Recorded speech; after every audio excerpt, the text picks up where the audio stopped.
Selamat petang, salam sejahtera. Pemilu politik Sabah dijangka akan selesai tidak lama lagi.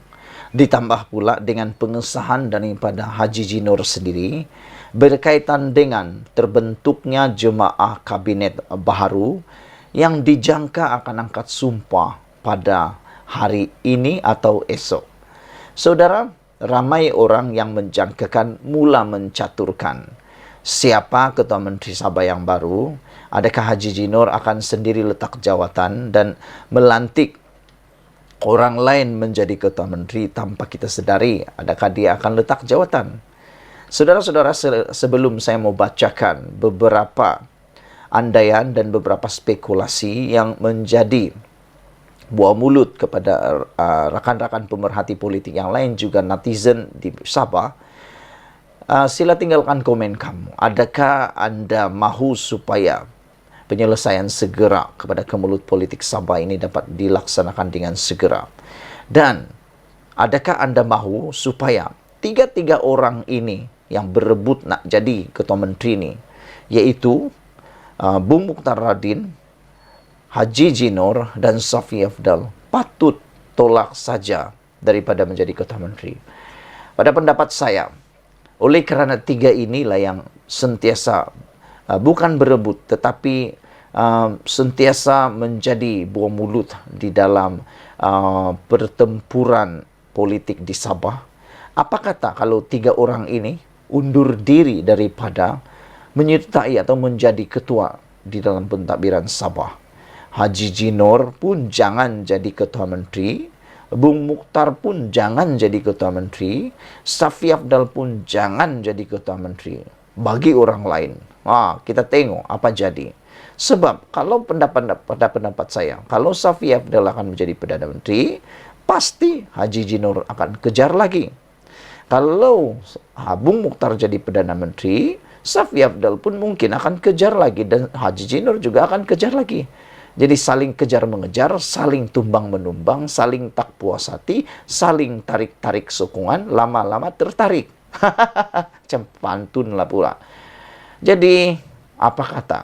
Apakah Anda setuju kalau tiga-tiga ini letak jawatan saja? Teruskan berpolitik tapi jangan jadi ketua, supaya biarlah orang lain pula yang jadi Ketua Menteri Sabah.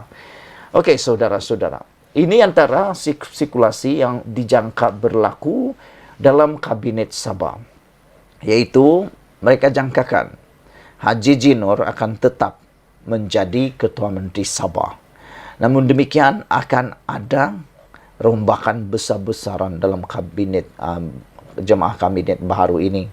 Antaranya ialah Bung Mukhtar Radin tidak akan ada di dalam senarai sebagai timbalan Ketua Menteri Sabah yang pertama lagi, merangkap Menteri untuk Jabatan Kerja Raya. Selain itu, dijangka juga beberapa orang pemimpin Barisan Nasional yang sebelum ini ada di dalam portfolio kementerian atau menteri di Sabah juga dijangka tidak akan ada lagi dalam kementerian itu, kerana tindakan nekat Barisan Nasional UMNO menarik sokongan daripada Kerajaan Negeri Haji Jinor. Ini akan menyebabkan mereka secara otomatik tidak lagi layak di dalam kerajaan tersebut, dalam senarai kabinet. Oleh sebab itu, memang ramai atau banyak kekosongan yang baru akan berlaku di dalam Kerajaan Negeri Sabah. Namun, memang kita tidak akan menafikan ada 5 orang yang dari Barisan Nasional yang telah menyokong Haji Jinor secara terbuka. Mereka telah sahkan bahawa mereka telah menghantar surat akuan bersumpah SD ke Istana Sri Kinabalu, Kota Kinabalu, Sabah. Mereka sahkan bahawa mereka sanggup dipecat pada bila-bila masa kerana telah pun menghantar SD tersebut. Sekiranya Bung Mukhtar tidak dapat kemenangan ataupun Bung Mukhtar tidak dapat meneruskan perjuangan mereka, apalagi kalau Safi Afdal pun tidak berjaya untuk merampas kuasa, yang pasti ialah semua ahli adun Barisan Nasional yang tidak menyokong HJJ akan dipecat. Tetapi ada 5 yang akan beruntung, yang walaupun dipecat, tapi undang-undang anti lompat partai di Sabah belum dikuatkuasakan untuk adun. Jadi, adun-adun ini boleh pindah kemana-mana tanpa terkesan. Bagi mereka dipecat, tiada masalah kerana undang-undang anti lompat partai Sabah belum lagi dikuatkuasakan. Jadi sebab itu, saya fikir yang paling menarik tentang jemaah Menteri Sabah ini ialah siapa yang akan mengisi ruang-ruang kosong itu. Dan saya jangka 7 orang daripada Pakatan Harapan PH akan masuk di dalam kabinet tersebut. Saudara, satu upacara angkat sumpah kabinet baharu Sabah dijangka diadakan pada hari ini. Dipercayai berikutan kenyataan Ketua Menteri Datuk Seri Haji Nur mengenai rombakan negeri kabinet negeri sebelum ini. Difahamkan upacara itu akan berlangsung pada jam 9 pagi esok di Dewan Istiadat Istana Seri Kinabalu. Bagaimanapun setakat ini belum ada maklumat rasmi berhubung perkara itu. Begitu juga mengenai senarai nama ahli Dewan Undangan Negeri Adun yang bakal mengangkat sumpah jawatan. Namun berikutan pengumuman pengerusi Barisan Nasional BN Sabah Bung Mukhtar Radin mengenai keputusan gabungan itu menarik diri daripada kerajaan negeri, beberapa andaian boleh dibuat berhubung rombakan yang dilakukan HJJ. Antaranya jawatan timbalan Ketua Menteri dan Menteri Kerja Raya yang sebelum ini disandang Bung Mukhtar dan 2 jawatan menteri yang sebelum ini dipegang Adun UMNO. Selain beberapa jawatan pembantu menteri bakal diganti muka baharu. Jemaah menteri dipegang UMNO sebelum ini ialah Kementerian Sains, Teknologi dan Inovasi yang disandang timbalan Ketua Menteri Sabah UMNO Sabah merangkap Adun Karambunai, Datuk Yaakob Khan serta Menteri Pelancongan, Kebudayaan dan Alam Sekitar Datuk Jeffrey Arifin.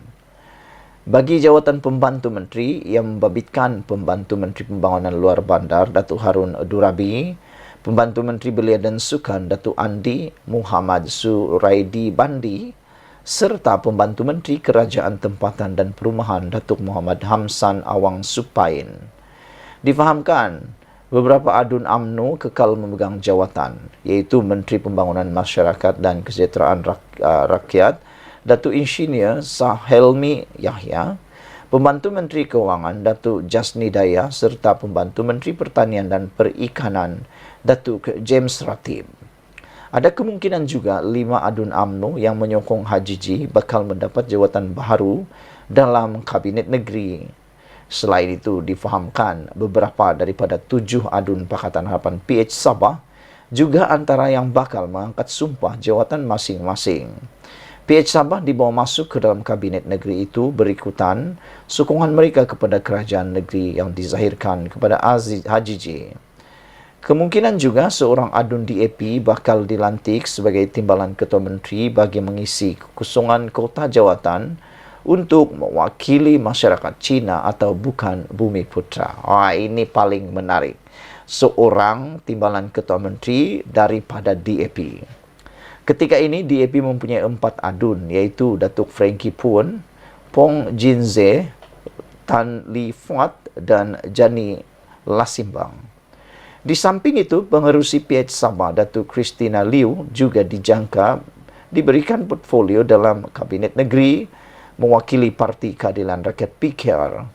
Christina pernah menjadi timbalan Ketua Menteri serta Menteri Pelancongan, Kebudayaan dan Alam Sekitar Negeri ketika pentadbiran kerajaan Parti Warisan sebelum ini. Hanya APCO sebagai komponen PH Sabah yang tiada wakil dalam kabinet baharu itu memandangkan parti berkenan hanya ada seorang adun, iaitu Datuk Iwan Benedik. Ia berikutan Iwan yang juga ahli Parlimen Penampang sudah memegang portfolio Menteri Pembangunan Usahawan dan Koperasi dalam Kerajaan Persekutuan. Sekian dulu untuk kali ini. Jangan lupa kamu tinggalkan komen kamu untuk siapa jadi bakal menteri-menteri dalam kabinet terkini dalam jemaah menteri. Kita jumpa lagi. Bye-bye.